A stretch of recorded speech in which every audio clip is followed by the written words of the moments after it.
Gak berasa, kita udah masuk tahun politik. Jadi ingat pemilu tahun 2014 dan 2019 yang banyak dipenuhi hoax politik. Bawaslu mengingatkan, medsos masih menjadi alat potensial penyebar hoax pada pemilu 2024 nanti.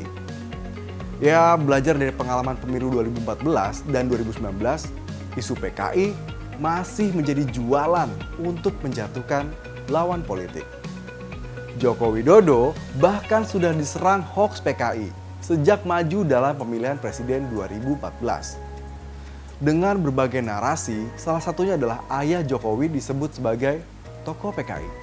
Isu Jokowi PKI juga mencuat lewat tabloid Obor Rakyat yang terbit pertama kali Mei 2014 dengan judul Capres Boneka. Obor Rakyat menyebut Jokowi simpatisan PKI, keturunan Tionghoa, dan kaki tangan asing.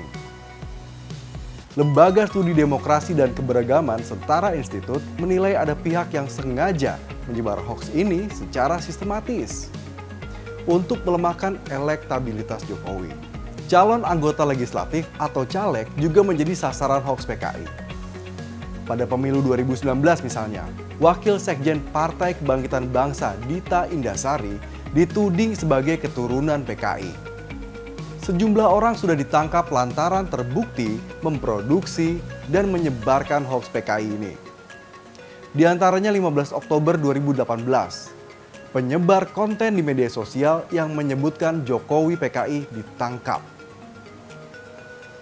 Sebelumnya, Polda Jawa Timur awal Maret 2018 menangkap 4 orang penyebar hoax PKI akan menyerang ulama di media sosial. Salah satu pelaku berafiliasi ke Muslim Cyber Army. Mabes Polri kala itu menyebut MCA punya kepentingan politik terkait kabar bohong yang mereka sebar di media sosial. Isu kebangkitan PKI adalah bagian dari kampanye hitam jelang Pilkada 2018. Isu kebangkitan PKI ini sebenarnya sudah usang, tetapi masih saja ada yang memakainya untuk tujuan tertentu, termasuk dalam pemilu 2024 nanti. Karena masih ada sebagian kelompok masyarakat yang percaya PKI masih hidup.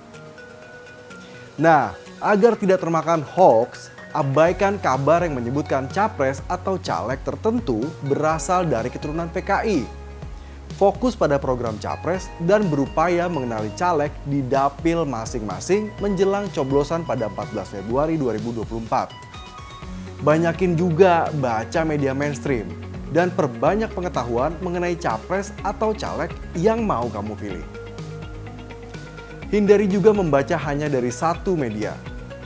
Perbanyak literasi kamu dari media-media lain yang kredibel dan berintegritas.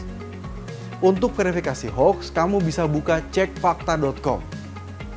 Hoax itu akan turun kalau literasi kita semakin bagus. Gimana menurut kamu?